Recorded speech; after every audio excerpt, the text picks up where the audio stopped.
Good morning and welcome to Beyond the Lines podcast. I'm your host, Nikki Watson, on this wonderful Wednesday. A lot to cover today. I hope everybody's having a great day. It's chilly. We're having snow flurries, just the usual, no big deal. So we're going to do some screen sharing today. Wonderful. Yep. Lots to cover. So if you've read the news today, you see that there is also a lot going on. We have the government shutdown that is now, I guess, reopened. The government reopened. Do not do this to me. Do not do this to us. We are having a good run. Let us be Wi-Fi. Let us be. And so we have the release of the Democrats released Epstein emails. And then we're going to watch some Heather Cox Richardson, of course, because I noticed her saying it twice. And I just had to go to do my own research on whether MAGA voters did, in fact, switch in this last election and vote Democrat. Did MAGA, well, the claim is MAGA voted Democrat in this last election as a referendum against Trump. So let's see if there's even any weight to that claim. I have a cat that's trying to get out, so let me let him out, or else I'll be in trouble.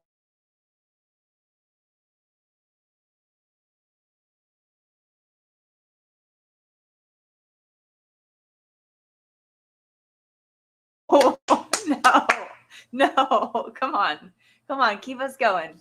Here we go. Keep us going. Here we go. Okay, we're going to go to the first of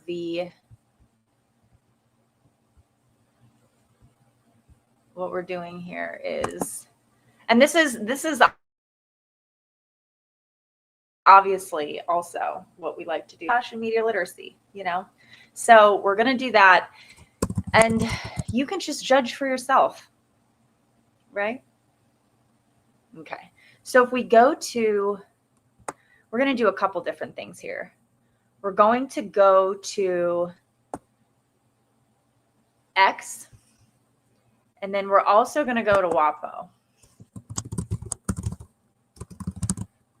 And we're going to read what the article says.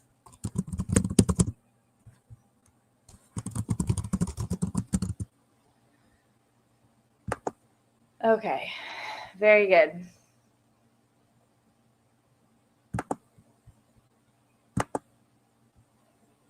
Screen share.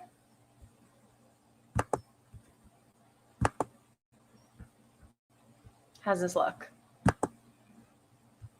We got it here. Very good. Wonderful. So here we got it. The Oversight Dems posted, and among others, Oversight Dems have received new emails from Jeffrey Epstein's estate that raise serious questions about Donald Trump and his knowledge of Epstein's horrific crimes. Read them for yourself. It's time to end this cover-up and release the files. Release. Okay, so let's just click on this. And is this as good as it gets for us as far as the zooming in, I suppose? So we have here, I want you to, so Jeffrey Epstein, Ghislaine Maxwell, it looks like here, Saturday, April 2nd in 2011, I want you to realize that the dog that hasn't barked is Trump. The victim's name is blacked out. Spent hours at my house with him. He has never once been mentioned. Police chief, etc. I'm 75% there. Okay. Another email sent from It looks like Epstein to Michael Wolff. Trump said he asked me to resign, never a member ever. Of course, he knew about the girls as he asked Ghislaine to stop. Ghislaine to stop. Okay. And then this other one here from Michael Wolff to Epstein. I think you should, it's a high importance. I think you should let him hang himself if he says he hasn't been on the plane or to the house.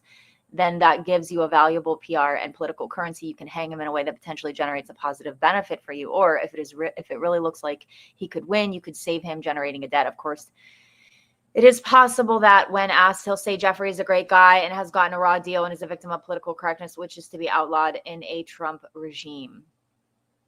I hear CNN planning to ask Trump tonight about his view either on air or in Scrum afterwards. Okay. And then the question there in the middle was, if we were able to craft an answer for him, what do you think it should be? Okay, so those are the things there. Those are the emails, these emails that came out that, you know, should be telling us everything. Okay, so this is what the New York Times posted. Breaking news: House Democrats released emails in which Jeffrey Epstein alleged that Donald Trump knew of the convicted sex offender's conduct and spent hours at my house with the victim. Okay, so let's also go to, we're going to stop sharing that real quick.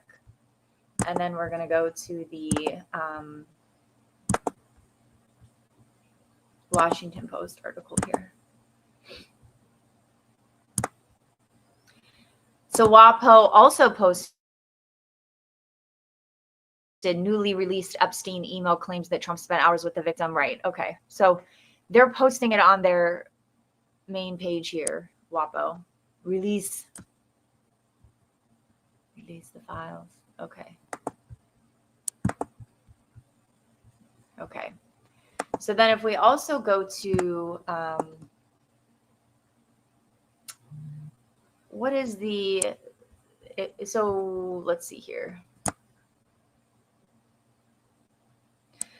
I mean, okay, let's do first things first. Let's go to, I'm going to check the link here.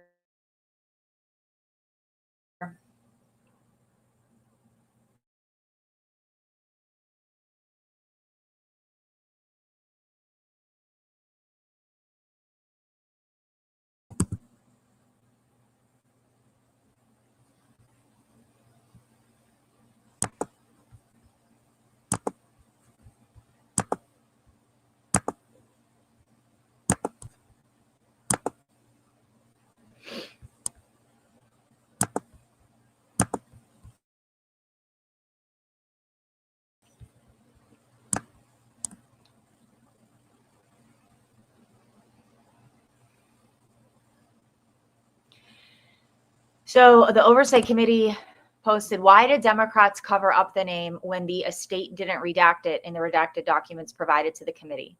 It's because this victim, Virginia Giuffre, publicly said that she never witnessed wrongdoing by President Trump. Democrats are trying to create a fake narrative to slander President Trump. Shame on them. Actually, where did Grok actually commented under here?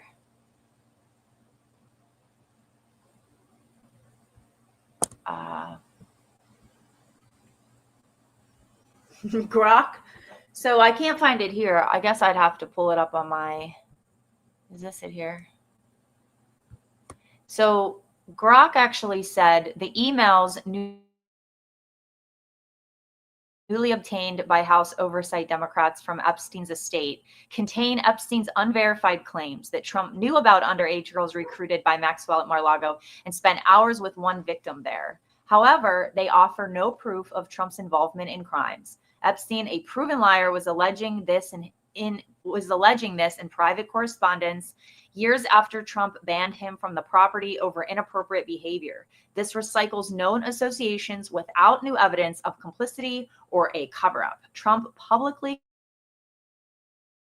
cut ties in the early 2000s. And Richardson and some of the Democrats want to talk about this senator from Arizona. Do you guys know about this? A senator from Arizona who has not been sworn in yet. Something about a official in Arizona hasn't been sworn in yet, or else she would be the first to put a bill out there. To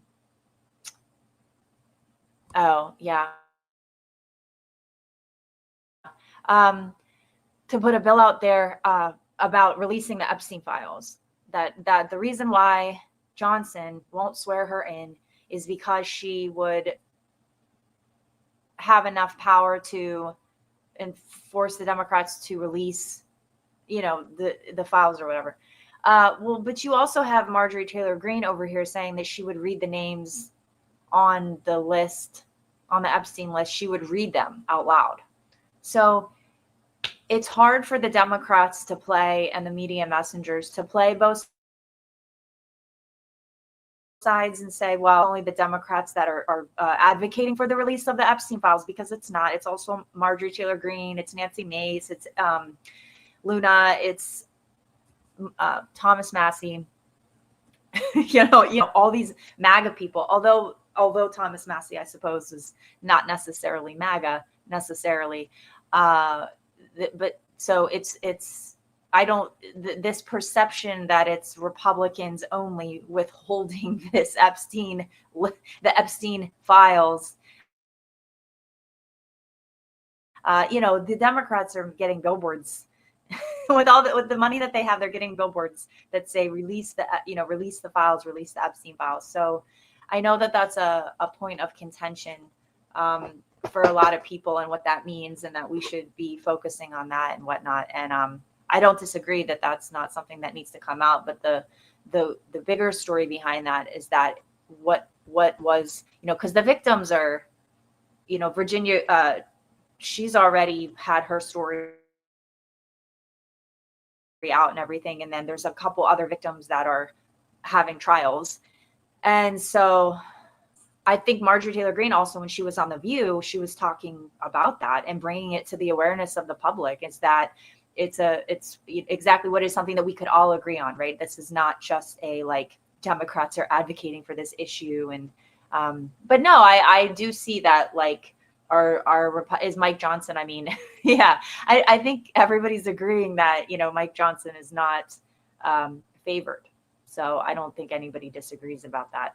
And then as it's related to the Epstein files, but it's also the government shutdown. What are they able to do and not do? And but the public knows, you know what I mean? The internet knows.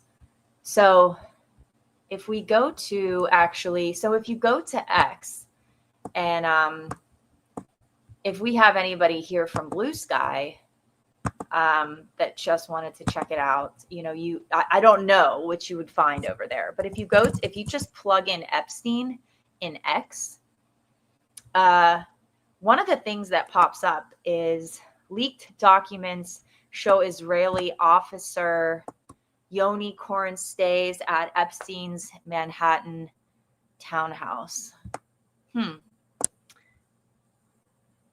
see that there? So this was just updated updated 5 minutes ago. Investigative reporting from Drop Site News reveals emails and schedules indicating that Yoni Koren, a senior officer in Israel's military intelligence directorate and aide to former Prime Minister Ehud Barak, stayed multiple times at Jeffrey Epstein's Upper East Side property from 2013 to 2016. The documents detail Epstein's involvement in a $10,000 wire transfer to Koren in 2015 amid back-channel diplomacy efforts. This reporting expands on earlier leaks connecting Epstein to Israeli security pacts with nations including Mongolia, Russia, and Ivory Coast. Right. So it's not so much. This is what I would tell my, my friends, my Democrat friends, is that it is not so much about the victims, which, Ry Dawson has done a lot of, reporting on this, and that's not, it's not so much about the victims, although it's all about the victims. I'm saying getting justice, that's part of it for sure. But is it still being used as a blackmailing operation is the thing that is what a lot of people are wondering, or, asking about or doing research on, and asking for public disclosure on. So Caitlin Johnson, if you guys can still see this, one of the craziest things happening right now. So let's see. So let's make sure. There we go. Caitlin Johnstone writes, one of the craziest things happening right now is how there's been report after report after report showing that Epstein really was an Israeli intelligence operative based on publicly available documents, and yet it's had no measurable impact on mainstream media or politics. And it looks like here she included a bunch of headlines. One being Israeli spies stayed for weeks at a time with Jeffrey Epstein in Manhattan. Jeffrey Epstein, the Mossad, how the sex trafficker helped Israel build a back channel to Russia amid Syrian civil war. Jeffrey Epstein helped broker Israeli security agreement with Mongolia. Jeffrey Epstein helped Israel sell a surveillance state. So, and then if we move down here a little bit more, we see that Matt Gaetz is talking about it. Not surprising. Here's an article that Ryan Grimm posted. Yeah.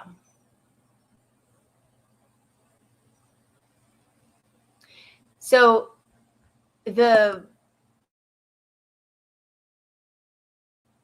liberal media, the Democratic Party, Substack Richardson faction of the Blue and on Blue Sky faction of the Democratic Party media is doing a release of the Epstein files narrative to their audience, right?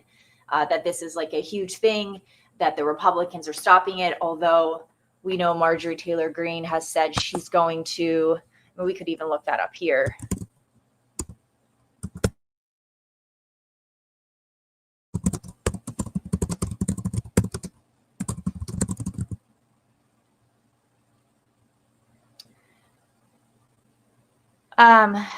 Okay, so this was from September 3rd. I actually came across this. I thought it was early. I thought I had seen it recently. Marjorie Taylor Greene said the victims want to give her the names of the clients list they have due to their fear of backlash. She will go to the floor and read every damn name personally. So this is also in alignment with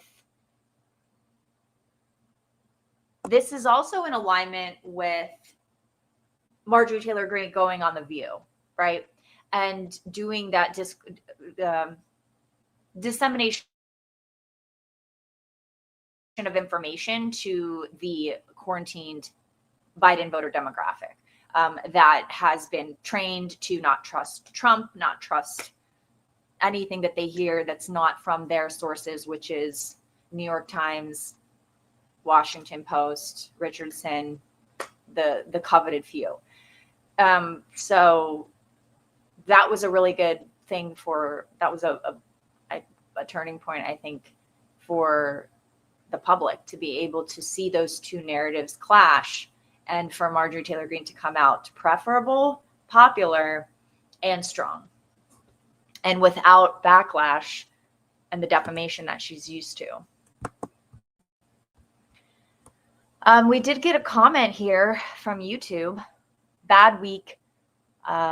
Death writes, bad week perception-wise for Trump, H-1B, Israel, and Silicon Valley. I don't disagree.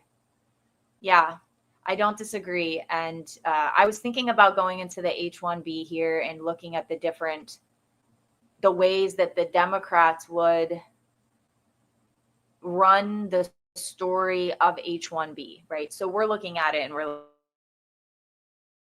like, well, we don't agree with that. But how are the Democrats going to run it? And he can't be anti-immigration if he's giving visas to people who are here, have gone through the channels legally. Do I agree with all the rhetoric he says about? Of course not. I disagree with handfuls of rhetoric that he says and does. So, but I'm looking at it from that perspective too. Like, what how would the Democrats run this? And like I said, I mean, the whole thing that the bad optics for him with ICE and the National Guard and such that the Democrats want to do is that there's undocumented, or no, I'm thinking of the Obama clip where he was talking about undocumented people. It appeared to be that he was talking about undocumented workers or undocumented people being able to vote. That's what it appeared to be with that interview with him and that other girl. If you guys remember that before the election, a week and a half ago or whatever. But the whole thing was about the bad optics for him with that, and what the Democrats run with is that they are arresting legal citizens, that they're not just going after people that committed crimes, but that they're going after American citizens and people that are documented. And so a documented might be somebody who has a green card, or it expired, or they did everything that they could and maybe they just missed their appointment. They've been in the country for 10 years and they have so on one hand, again, without doing my research on it at all, looking into it, my initial sense was that, well, on a positive note, you could, or on a positive note, on a non-negative note, you could look at it like that it could be not terrible if it looks like he is allowing people that have been here to go ahead and get their citizenship, that have contributed, if they can prove that they've contributed to society, like a resume, right? Like if they can prove that they've contributed to society, they have a family here, they have community, they are working, this is their value. And so no, I don't agree with everything that he says in the way that he says it, but he says things for different reasons because he's speaking, as you know, I'm sure he's speaking to multiple different groups of people at the same time. And so we're not going to agree with everything that he says, and I certainly don't. Yeah, and as far as Silicon Valley, I mean what specifically about Silicon Valley? Yeah, a lot of things there. We've been following David Sachs since he was on the All In podcast. That's a pretty good one. We were just watching the Pete Buttigieg shit show the other day with Pete Buttigieg on there. So that was funny. So if we're going to go on here too, we are at, let's see, we're at 20 minutes here. So let's go into switching gears a little bit. And we'll go to crossing our T's and dotting our I's. Oh, I wonder if I can show this. Let me try. Yeah, look at that. Okay, this is just a test. I'm just making sure I can actually show that on the screen. But yeah, I don't disagree, Death. Thank you. Thank you for commenting. I appreciate it. Like and subscribe. We're streaming actually live to YouTube for the first time.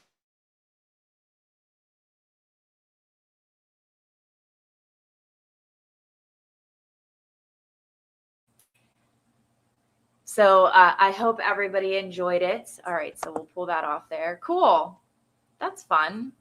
Yeah, I used to be able to do that, and then StreamYard, I don't know, I couldn't include them anymore. All right, let's see if we can go to, so here's the whole thing about Richardson. And I hope that everybody can hear me, and it sounds like maybe you can. So everything is set up here for us. While we go find the Richardson clip, maybe we can listen to some of the rock music, right?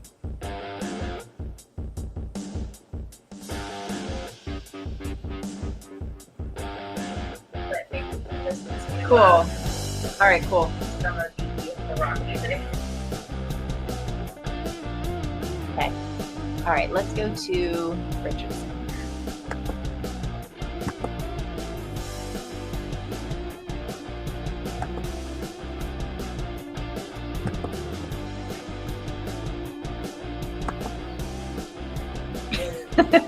Like, what is that? What do they call that? Inception or whatever? Okay. So I know we're watching a clip of the show. I get it. But I was able to do this because I want to talk about something that Richardson said here. Okay. All right. And if you're new to the show, thank you for joining. But we have been covering, AKA tracking the one and only, the great professor herself, Heather Cox Richardson, for probably, it's been about 2 years, probably going on 3 years. And just so you know, I came across her at one time as I was learning about all of these things, as perhaps you have as well. We all sort of just found ourselves in this place of what the hell is going on, and so we had to sort of figure it out, and we had a lot of narratives to disseminate and a lot of things to go through and understand and track and everything. And so I had come across her because I thought, oh, she's a historian, like from a historical perspective. Like, it sounds like this is going to be really helpful because I really realized how much I don't know. And so that has been the theme, as perhaps you may have also experienced, is that there's so much that we don't know. And we learn every day how much we don't know, but we certainly didn't know our rights, and didn't know that we had to advocate for them, and didn't know that you could just shut schools down and you could just mandate all this stuff, and what was constitutional, what was unconstitutional. And then we had to wait and find out what the courts decided and told. And then there's elections, and then there's pandemics, and there's war and rumors of war. And there's all these things that we were trying to figure out, right? But we also learned that there were multiple sides to different stories, and different people, depending upon what you were listening to, were saying different things. And then you also, as a person, were saying different things than what the establishment narrative was.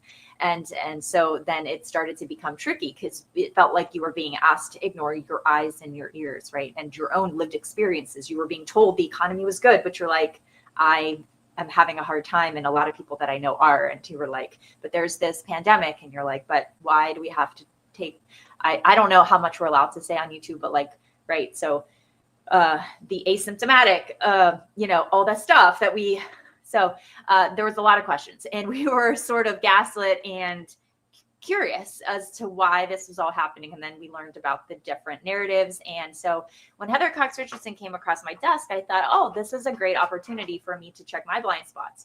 Where's my bias? Where's my hypocrisy? What more can I learn here? And I fell into all the traps.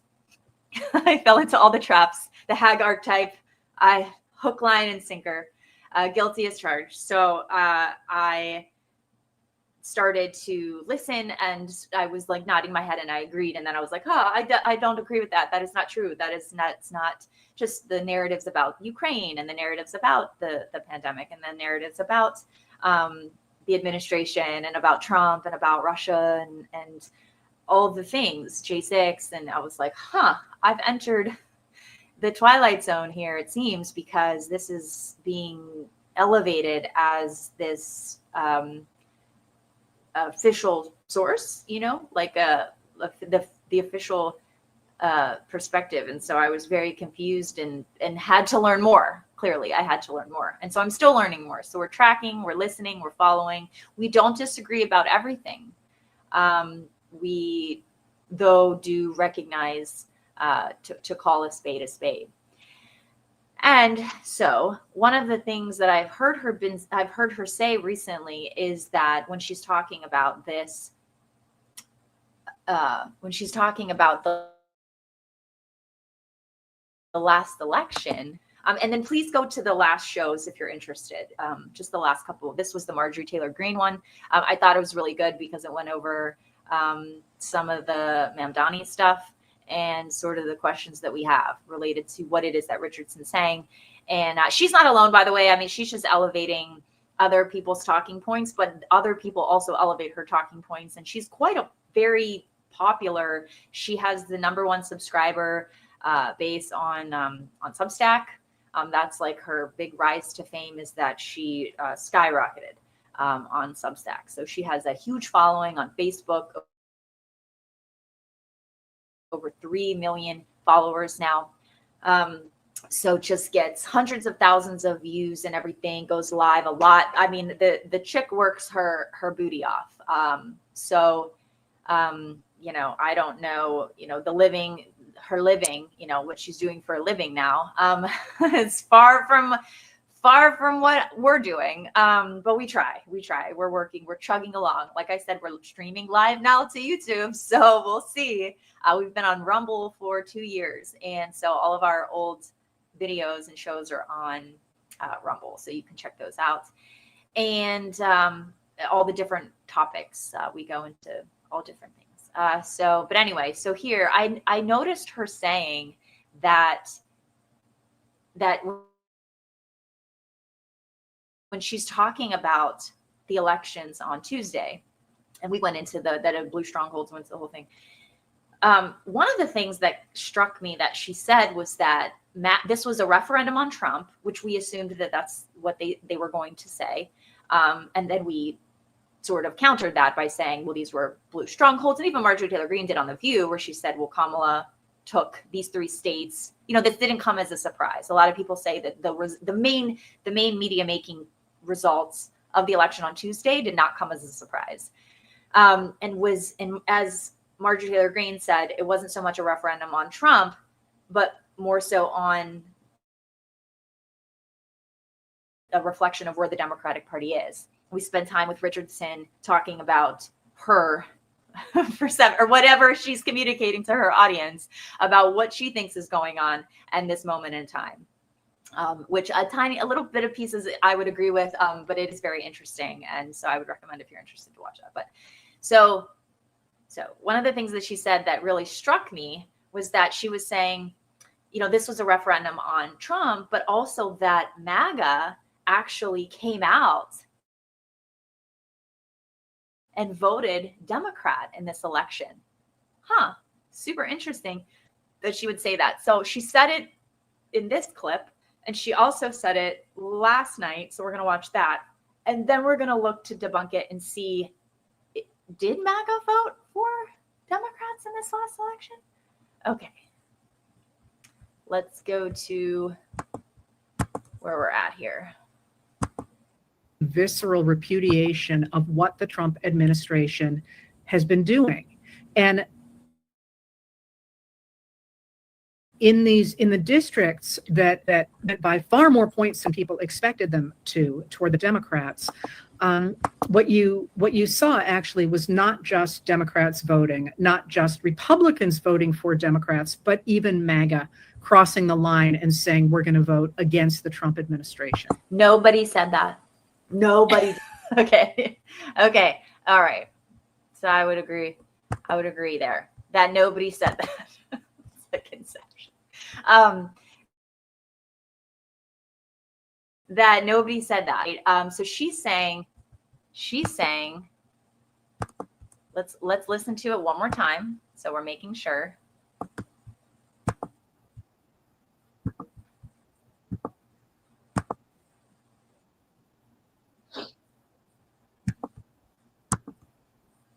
That are being told. It was the very visceral repudiation of what the Trump administration has been doing. And in the districts that went by far more points than people expected them to toward the Democrats, what you saw actually was not just Democrats voting, not just Republicans voting for Democrats, but even MAGA crossing the line and saying, we're going to vote against the Trump administration. Nobody said that. Okay. So now one of the things that I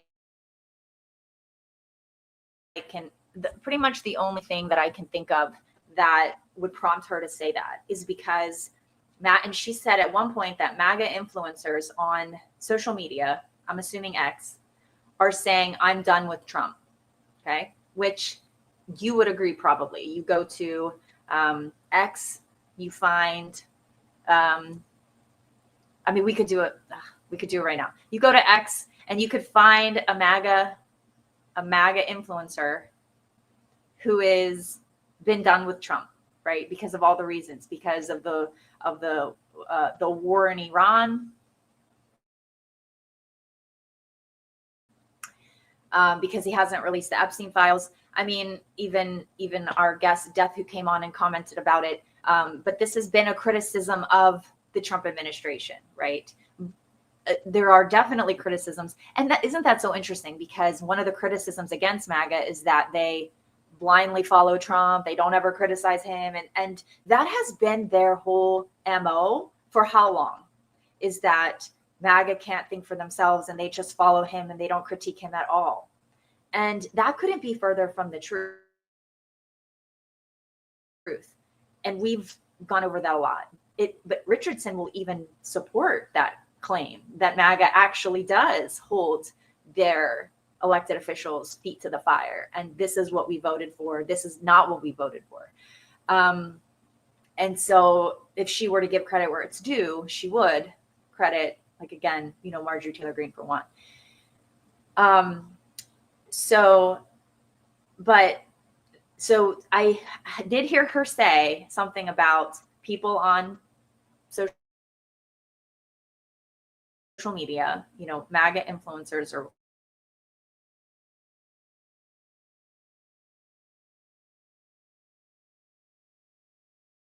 representative. Come on, Wi-Fi. Let's keep it going. The grift is not representative of voters, right? Okay, and the people that are commenting that are done, the people that are commenting on X that they're done might have a different agenda, and we can sort of look at that and say that these people are, the black pill knows no bounds, right? And some people flip, right? They build up audiences and then they flip. And then that's part of these different strategies of all the things, right, that we're familiar with. So that to me is not strange or surprising that you have quote unquote MAGA influencers turning on Trump publicly. Maybe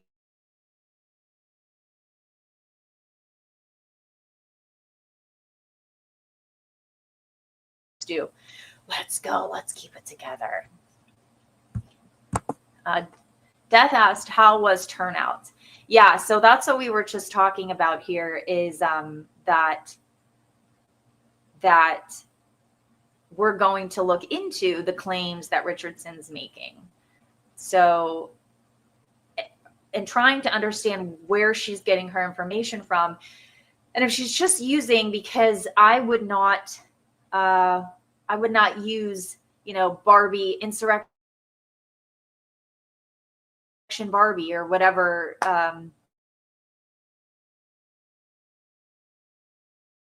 Because MAGA did not vote Democrat. Okay. They may have not voted. Okay. People that are Trump supporters. Okay. Or someone who considered themselves to be MAGA, or MAGA in general. Okay. Trump supporters in general.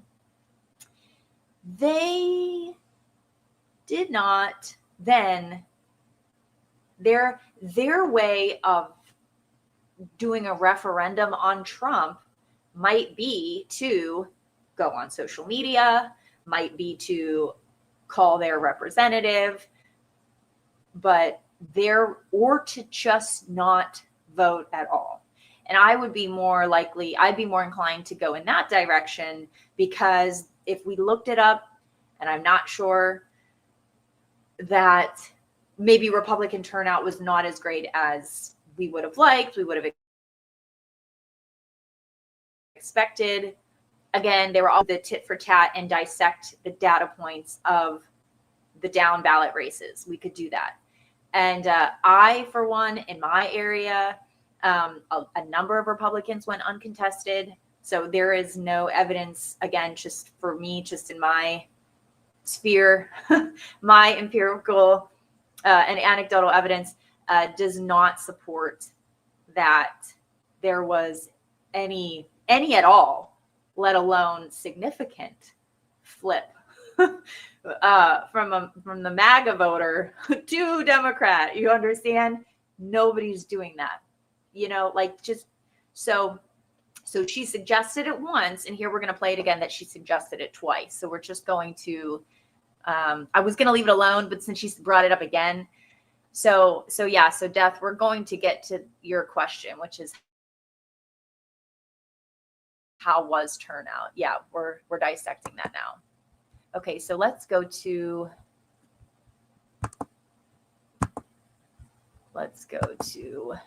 this video here. Back on the table. That is, they got absorbed by MAGA and by Donald Trump, and there still are plenty of want, the same way I always talk about us creating Lincoln.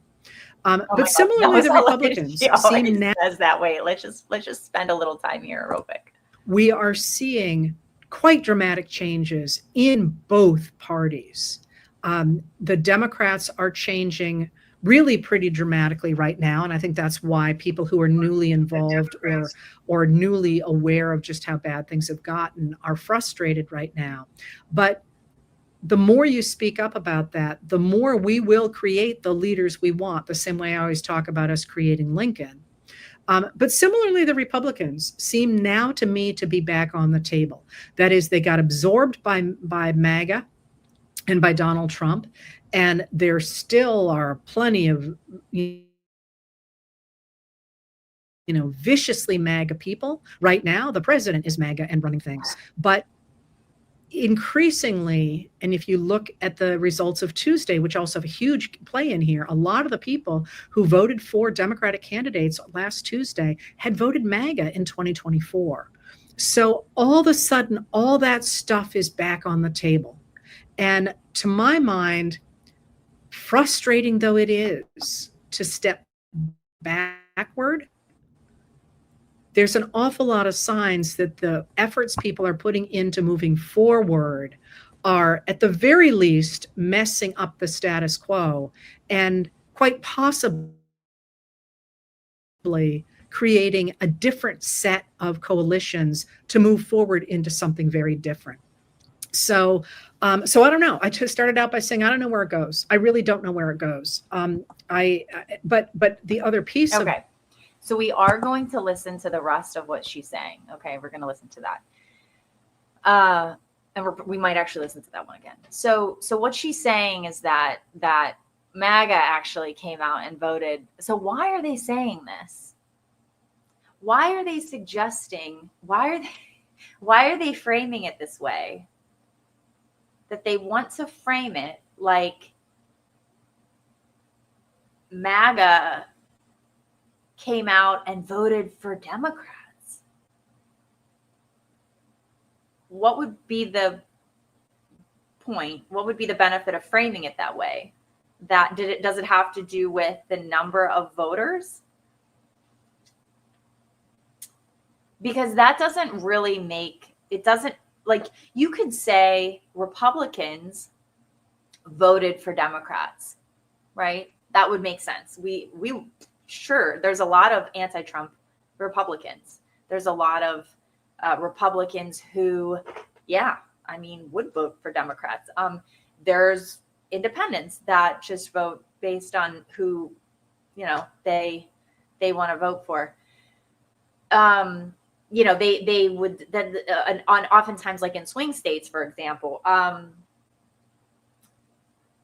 But to say and imply that MAGA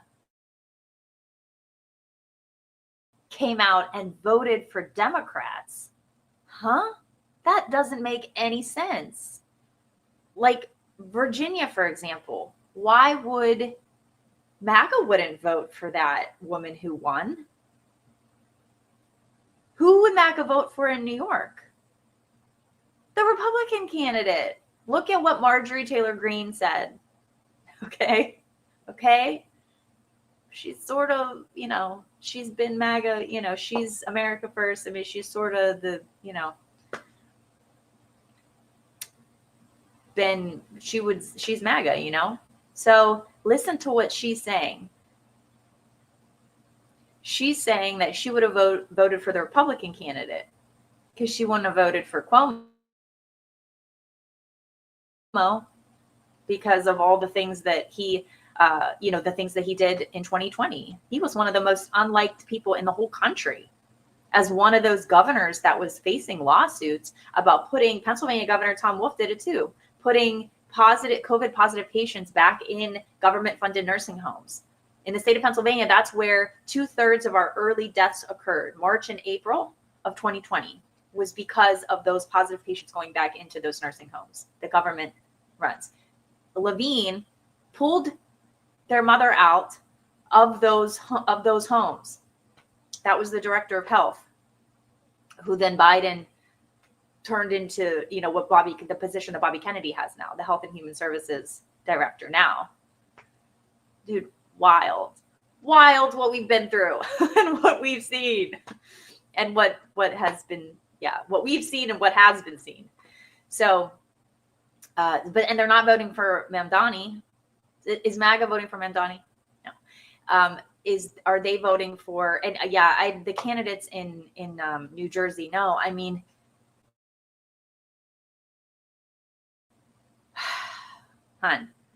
a lot of the brand of MAGA, the MAGA movement, has been calling out the elite establishment, okay? Calling out the ruling class, calling out these, the political ruling class, okay?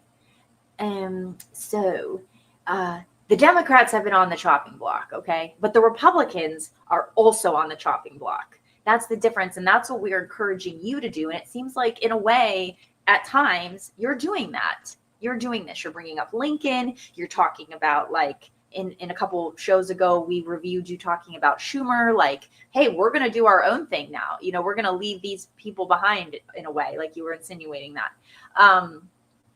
And there's a conflict in the Democratic Party right now. So as far as like the future of it, who is leadership? Are they actually representing voters, constituents? Are they actually upholding their promise to voters? Right. So this has been a criticism of the Democratic Party for so long. It's really nice to see people getting on board now, because MAGA has been saying this whole time. Okay. And the reason why they went Republican is because Donald Trump came in as an independently wealthy and having his own sphere of influence. He came in through the Republican Party and transformed it from within. And then you saw Republicans retire, not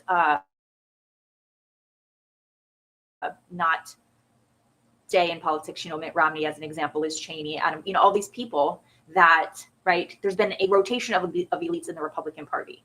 Okay. And if you're not including this in your analysis or your assessment of what's going on right now, I don't know what, I don't know how to help you. But it is misleading to your audience and to people that, are looking. So those who are in the Democratic Party who are recognizing this now and saying, like, we have to hold our elected officials accountable. So that's the difference. So MAGA actually holds Republicans' feet to the fire the same way that they do Democrats. They just see that the Democratic Party is in a different spot, having to do with their elite establishment that is in charge of the donor class, and then also the voters themselves. But this was a pretty overt example of how that split in the Mamdani Cuomo race, which I think that we watched in this clip here, or I'm sorry, the one that we just watched. We go into that a little bit, and I think that that's really helpful. So let's listen again to what she says, and then let's do a little bit of our own digging on it.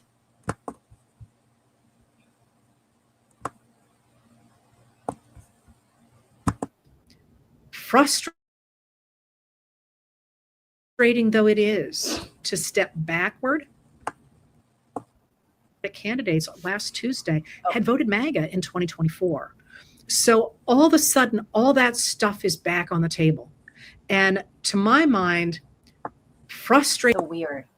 Need to be back on the table. That is, they got absorbed by MAGA and by Donald Trump, and there still are plenty of viciously MAGA people. Right now, the president is MAGA and running things, but increasingly, and if you look at the results of Tuesday, which also have a huge play in here, a lot of the people who voted for Democratic candidates last Tuesday had voted MAGA in 2024. So all of a sudden, all that stuff is back on the table. And to my mind, frustrating though it is to step backward, there's an awful lot of all that stuff is actually okay, back on the table. Okay. So, okay. So this is how they're rationalizing that it's not just Democrats doing a referendum on Democrats. It's MAGA actually coming out. It's because that's more meaningful. They have to do this because the whole reason the MAGA movement and Trump was successful from a voting perspective is because because the Republican Party under Trump became a big tent party. You had MAHA coalition. You have DNI Gabbard. You have her. She was an independent, right? And so she was a Democrat, and then she switched in, right? So you have Bobby Kennedy, right? So you have libertarians, again, independents. You have people that were Democrats. And we have made the argument that MAGA is far closer to what the old left represented and is a populist movement that is focusing on economic populism and the working class. And this anti-war perspective, not just because war is hell, but because it's costing the American on the backs of the American taxpayer. So we can't be dishing out all this money all the time to other countries when our own country is suffering. Our health insurance is in crisis. Our medical system, just the mental health and the medical professionals. Do we have the people that we need? Do we have enough facilities? So our education system, just working conditions, right? And that the wealthy have gotten more wealthy, right? And just with the pandemic and the shutdown and stuff, I mean, you could just see it clear as day that like Walmart was allowed to stay open, but all the small businesses had to close. So just all of that.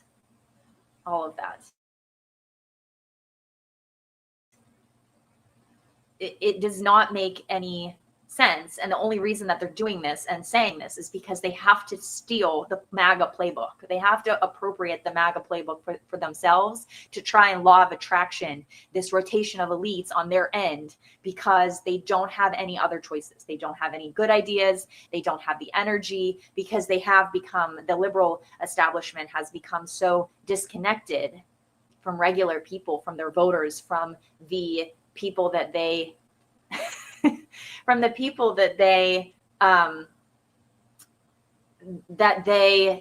promise things to, their coalitions. And so that's what has made the Republican Party and MAGA and Trump successful, is because of those coalitions and because of the new blood coming in. So when she's talking about like these new voices coming in, this new energy or whatever, coming in, she's trying to manifest and do a hyper reality that is not happening. However, what might actually be happening is people would rather support a democratic socialist or whatever they think Mamdani is. They would rather, that's where the energy is, right? And the liberal class was supposed to actually work with that energy and actually institute policy that was most preferred and popular. But they didn't do that. They broke all their promises. Obama, the Affordable Care Act, and working conditions, again, housing, actually affordability, right? Because then they started to partner and sell out. We have the NATO agenda and the globalism and the you cannot be invested in America and also investing in all of these other countries and all of these other agendas, and and the corruption and all that stuff. Death here says, I almost vomited with her love. She's a Lincoln Republican, is what she says. So I'm not going to speculate on or disdain. But the reason why I joined listening to Richardson is because I wanted to learn about history. I did. So, and I still do. So, I mean, oftentimes I do learn a thing or two. So yeah, but the thing about Lincoln and she has brought up before about encourage, seeing this moment in time that we're in, that she's creating for Democratic voters, that now it's in the people's hands, and the people need to rise up against the elite establishments. Yeah. Okay. So yeah.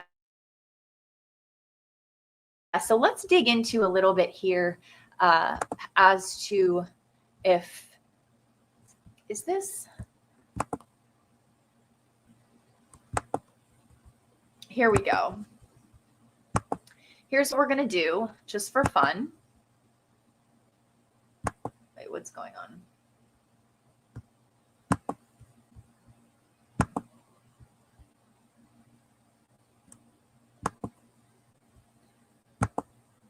Okay.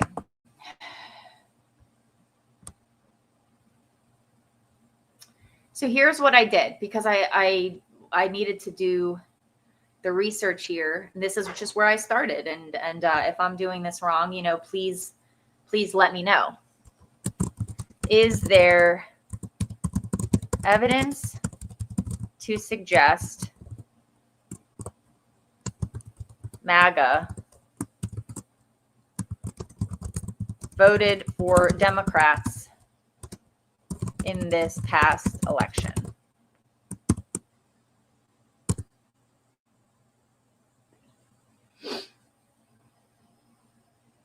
Now, I already did this on my phone,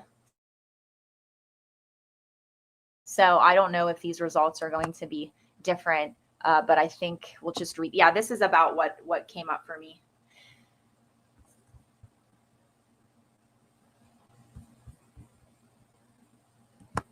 Wait, what did I say? Did I mess it up? Wait.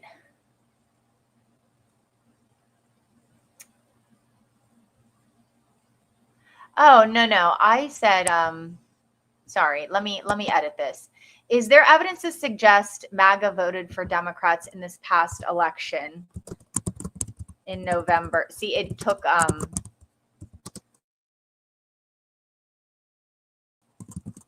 in this past election. That's interesting. It took 2024.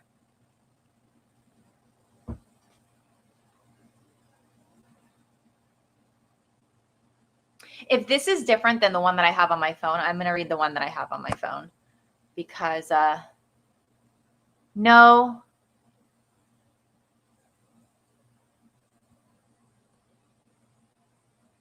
Yeah, I don't know if you guys can see that here. Oh, here we go. I'm going to read this and then we'll go into this. Is this looking good here? Does this work? Okay. Okay. There is, I can't access live data directly, but here's what's known from recent reporting and reputable analysis as of November 2025. There's no strong evidence that self-identified MAGA, Make America Great Again, voters, meaning those aligned with Donald Trump's populist Republican wing, shifted in large numbers to vote for Democrats in the most recent elections. Here's what political analysts and exit polling have shown so far. Core MAGA voters remain highly loyal to Republican candidates, especially those endorsed by or ideologically similar to Trump. Small defections occurred in certain suburban or swing districts where some right-leaning voters, not strongly MAGA, opted for centrist Democrats, which I would agree with that. That's often due to local issues or dissatisfaction with specific GOP nominees. And this is exactly what I talked about in one of the last shows, is that on a local level, all politics is local, but it's far less consequential what their party is if they are doing something that's, that is preferred and popular in the community that they serve. right? Like a city council or, like a magistrate or different, I'm trying to think of what some of the boards, the school board. So those are often due to local issues or dissatisfaction with the specific nominee. Yeah. So sometimes it's just poor candidates. There's different reasons why people down ballot vote for different parties, and I'll tell you for an example, like a community, if somebody lives in your neighborhood or is a friend of yours and they're running for office and they're a Democrat and you voted for Trump, you might actually vote for your friend because they're your friend, So, and some communities are old school Democrats and they don't do anything differently. They've been there forever or whatever, and they just don't do anything differently, but they just happen to all be Democrats or whatever. I'm just as an example. Independent and moderate conservatives, rather than MAGA loyalists, make up most of the crossover voting detected in exit polls. In statewide races, Democrats did better than expected, mainly because of strong turnout among younger, independent, and female voters, not because of significant MAGA defections. So in short, analysts do not find meaningful evidence that MAGA voters voted Democrat in notable numbers. Any crossover was likely from moderate Republicans or independents, not Trump-aligned voters. Here's a concise summary of what major credible sources and analysis report regarding MAGA-aligned voter behavior in the most recent U.S. elections as of November 2025. I wonder if I'd like it if that was included here.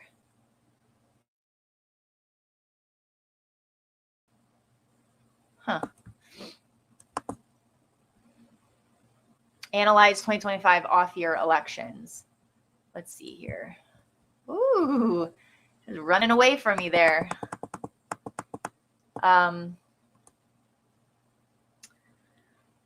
President Donald Trump's second term following held amid economic turbulence, including a record 36-day government shutdown that ended just days before voting.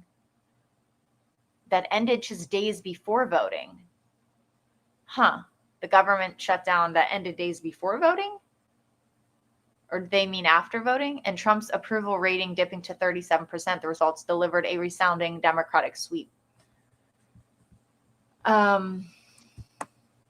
Democrats not only held expected strongholds, but flipped seats in deep red states, outperforming 2024 presidential margins in key areas. That doesn't surprise me either, because it supports exactly what we said. If you don't have quality candidates, it doesn't matter what party they're on. If it's on a local level and you have a shitty candidate, but they're a Republican, people aren't going to come out to vote for that. So this blue wave reversed some Republican gains from 2024 and boosted Democratic morale heading into the 2026 midterms, though analysts caution it's more a thermostatic backlash to White House control than a guaranteed long-term shift. And then they go into this whole thing here. Okay.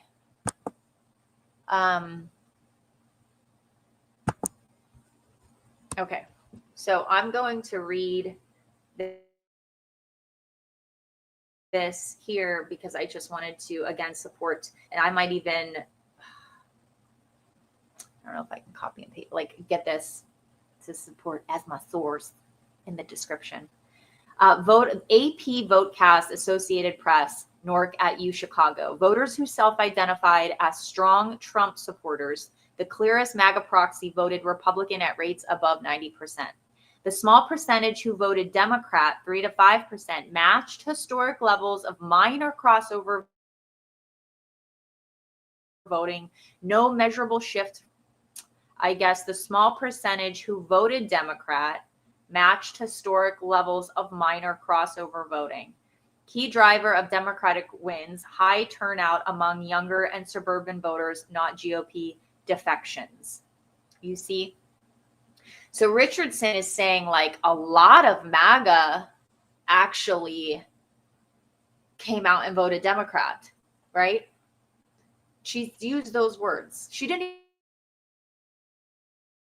even say it would appear. She didn't do that. It would appear, it seems, She said no a lot. She said it twice. A lot of MAGA people, a lot of MAGA voters came out and voted Democrat. But what we're seeing here is that a high turnout among younger and suburban voters, not GOP defections. So Pew Research Center post-election analysis, the MAGA faction remained cohesive. Their approval of Trump and Trump-endorsed candidates stayed near 95%. Any erosion of Republican support came from non-MAGA conservatives and independents, particularly college-educated suburban voters, disapproving of election denial rhetoric. Really? That's interesting. 538 and Cook political report. Models show no statistically significant shift of MAGA voters toward Republicans. However, some Republican candidates underperformed in purple districts when they ran on overtly MAGA platforms, leaning to Democratic gains through turnout dynamics, not party switching. That's interesting. I'm curious what that is. Some underperformed in purple districts when they ran on overtly MAGA platforms. I'm curious what that is. A Cook political report, Democratic overperformance in key suburbs was driven by swing and independent voters, not a defection of Trump's base. 4 state-level exit polls, Michigan, Pennsylvania, Arizona, Trump-aligned voters greater than 90% back GOP candidates. Wisconsin and Georgia slightly higher cross-party voting, up to 6%, attributed mostly to candidate quality issues, not ideological conversion. And then I would also suggest that possibly in Virginia, there was not a lot of promotion of the Republican candidate, because that's what happened in Pennsylvania in the gubernatorial race. Okay. So sometimes they don't support the candidates. And if they don't think that they're going to win anyway, I mean, the Republican candidate in Virginia on the gubernatorial, she got crushed.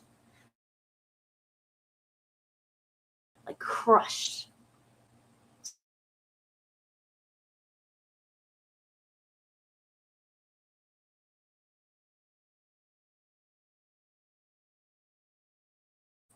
And they are hostile against Republicans and against Trump, and they are driven to vote. Historically, the races after a president gets elected in the beginning of the year, or gets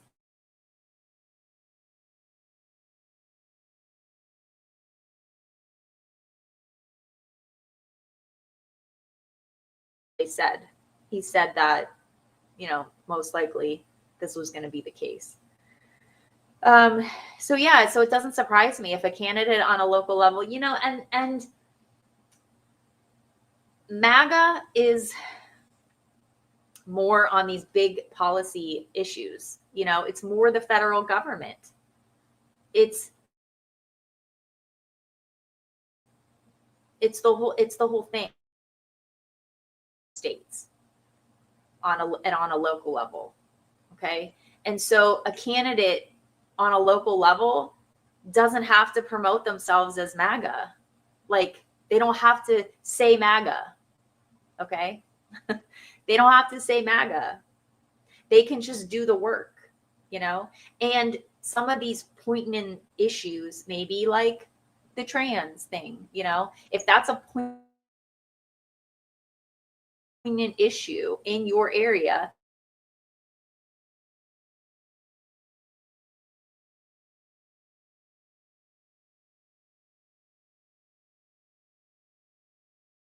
quote unquote MAGA candidate doesn't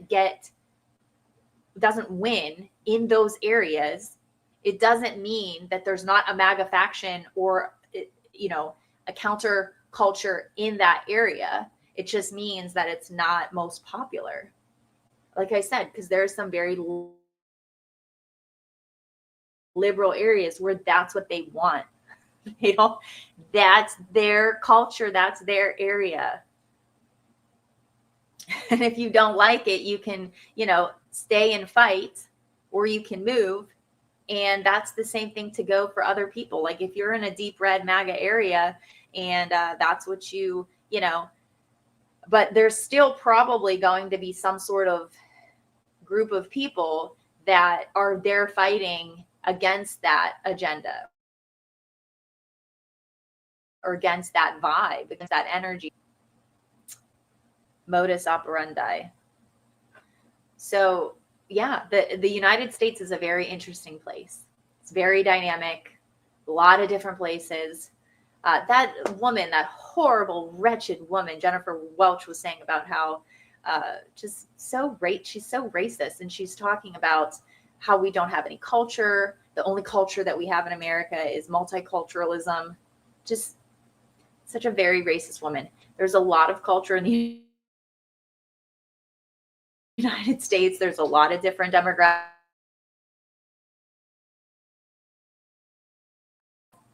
There's some very poor areas, rich areas, in between areas, all different kinds.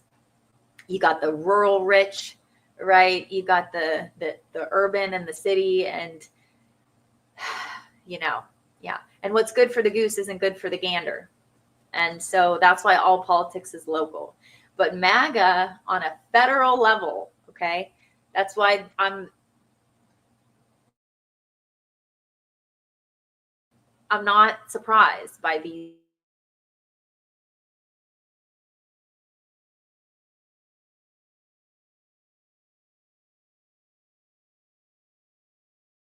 Come on, guys, let's get it together. It is too early to talk about even the midterms, and definitely too early to talk about, although we can speculate, too early to talk about on the federal level. But MAGA is going to do much better overall on a federal level. Okay. And also, though, but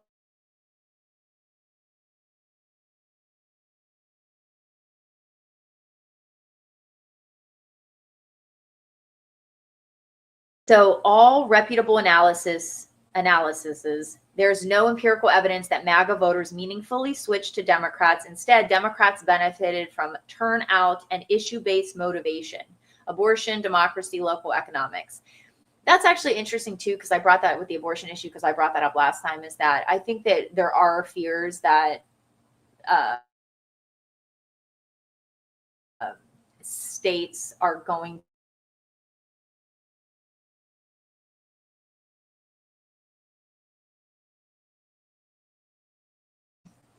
this is ridiculous. It wasn't even on any of the party platforms. Nobody even talked about it this last election. Isn't that wild? Isn't that wild that it didn't even come up? I'm actually going to switch.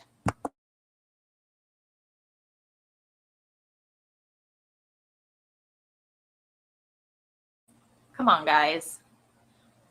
Okay. Very good. Okay. Well, we're over the hour mark, so let's just actually listen to the rest or as much as we can get through here in the next couple of minutes of Richardson's, the last thing that she talks about here. Yeah, there's 2 minutes left here, so let's hear her out. Let's hear her out.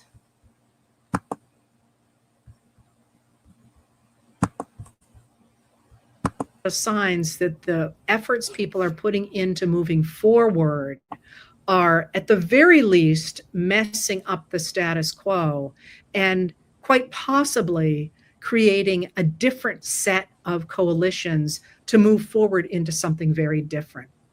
So I don't know. I just started out by saying, I don't know where it goes. I really don't know where it goes.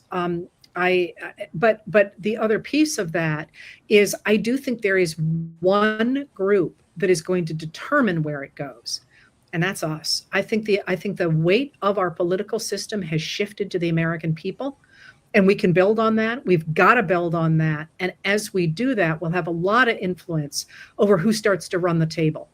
And I don't think right now that looks like it's going to be Trump. I could be wrong. We could lose momentum and it could absolutely happen.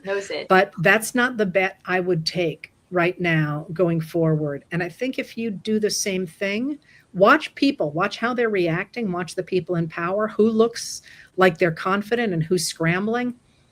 I'm not sure that there isn't real concern that the people who are going to start running the table are people like us. So, it is what it is.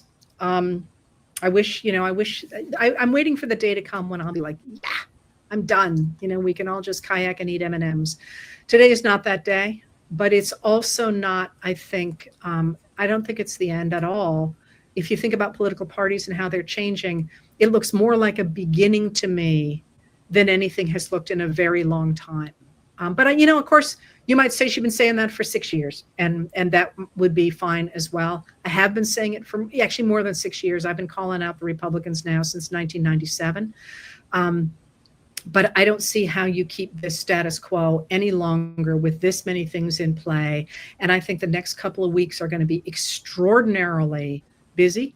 They're going to be extraordinarily eye-popping. As you may or may not know, the United States has moved a carrier into place near Venezuela. But I also don't think it's clear at all that the MAGA Republicans won this. The trick is going to be to make sure the American people win it over and above any political party. This is the 2025 Aircraft Advent Calendar. Forget chocolate. Behind each of these 24 doors is a detailed model of a car. Already, it's so nuts. So she said something. Let me see if I can find it here. Come on, what's happening?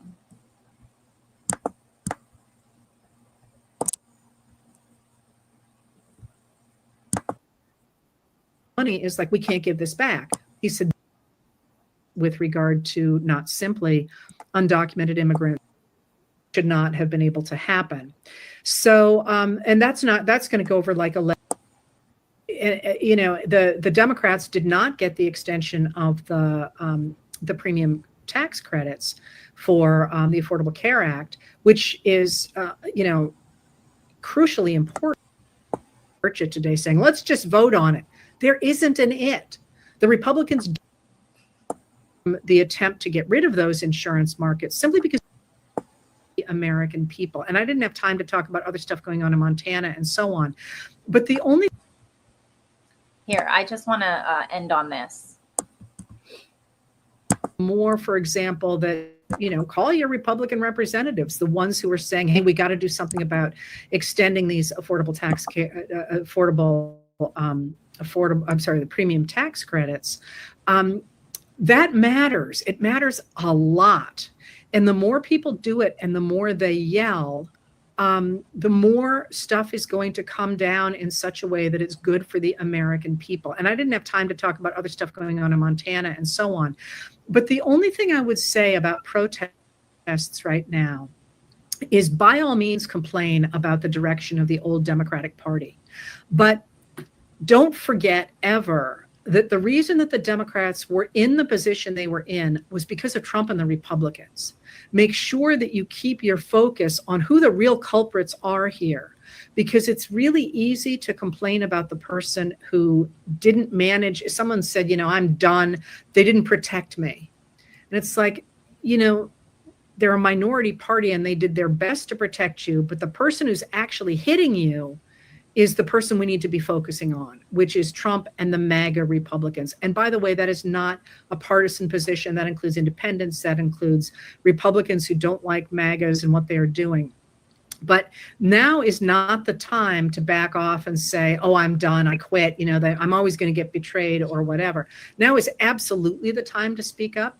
I'm not sure it's worth fighting over Chuck Schumer. I'm not sure it's worth fighting over the senators who are not up for re-election, and many of them not running again anyway. It is definitely worth saying, okay, you're not going to extend the premium tax credits, then we want Medicare for all, or whatever your version of that looks like. But keeping an eye on the ball here, rather than attacking the only group we have right now that is able to mount any kind of resistance to MAGA and Trump, is to me not the best use of that frustration and that anger. That being said, I do think, as somebody who studies changing political parties. I mean, that's really kind of my wheelhouse. We are seeing quite dramatic changes in both parties. The Democrats are changing really pretty dramatically right now, and I think that's why people who are newly involved or newly aware of just how bad things have gotten are frustrated right now. But the more you speak up about that, the more we will create the leaders we want, the same way I always talk about us creating Lincoln. But similarly, the Republicans seem now to me to be back on the table. That is, they got absorbed by MAGA and by Donald Trump. And there still are plenty of, viciously MAGA people. There's still plenty of viciously MAGA people. Yeah. So I think we came full circle here. She acts like the Democrats are this like minority group, dude. Like the Democrats were in office for 4 years. They were in office for 8 years before Trump. So how is this? What am I missing here? They had all this time to do all these things. And yes, I guess, but all these issues are political issues that are baked into the cake. They're baked into the system. And that's what Marjorie Taylor Greene has been calling out, is that I do not know if there is a plan to actually make things, to work through this with the healthcare or whatever. I'm sensing that they just don't want the Affordable Care Act, right? They know that. But Trump has been able to make progress with the pharmaceutical industry and his Trump RX, like it or not. And so to actually do things, and Bobby Kennedy has said, like, President Trump is doing things that no other president has been able to do. And one of them is to go up against the pharmaceutical industry. So what we would like to see, and I'm here, I think I'm hearing Richardson say that as well, is that we can't just fix it with a Band-Aid with the Affordable Care Act. We can't just fix it that way because of all the problems that are in health insurance, okay, and in healthcare, and how prices are dictated, and the subsidies, and we're just continuing to fuel this system that is not working for the average American. And I would agree with you. I would agree with her that this is about the people, and this is about us having leverage and us having a voice and us actually empowering and encouraging elites to work in our favor, and they will benefit from it. Okay. They will benefit from working in the favor of their society and their people. Because if our society doesn't do well and keeps getting more sick and more unhappy and agitated, and we don't have bread and circus, we certainly don't have free bread and circus, the people get agitated, and it's not the best case scenario for our elites, right? That a best case scenario is us having a well-functioning, cohesive society where the middle class increases, okay, and the poverty, and we don't fall and dip deeper into poverty. Look at your local levels, look at your school districts, look at what the poverty level is, and look at statistically where people are falling into that line. And if the wealthier is getting wealthier, and one of the criticisms against Trump and Republicans or MAGA or whatever is that, the elites and the billionaires that got Trump elected, who do you think got Obama elected? Non-billionaires? Like, what do you think is going on? Right. And so we want to see our elites working in the best interest of our society, us as Americans, our country, investing back in our country and our infrastructure, in our economy, in the things that make people better, right? Healthier, more efficient, but just happier, right? Like not, with the environment, not poisoning all the things, that would be great. But making things affordable. Why are groceries so, why do groceries cost so much in general, right? Why is food still such a huge expense for families and people? Why is gas such a huge expense for people? Just the basic necessities have to have such an exorbitant cost on them that people are not able to get ahead. People are not able to save. Young people are not able to just pay for a house. They have to do a mortgage, a 30 or a 50-year mortgage. They have to what? Right? So this is about making an economy that works in the best interests of the people. And thank God for the things that we have seen in the progress that has been made, the detangling from foreign affairs. But I just would love to continue to see some of these things manifest. And I know that change is hard to do quickly. It certainly is. And so we don't necessarily expect it. Closing the border is obviously really important. The tariffs, and then this $2,000 that's coming back that Trump and Scott Bassett are saying would make the most sense as we're charging for tariffs and giving it back to the people. And XF has talked about this a number of times about our inheritance as Americans. You know, our family members, 1, 2, 3 generations ago immigrated here and built this country. And this country has been built on the backs of our fathers and mothers and grandmothers and grandfathers and greats and greats.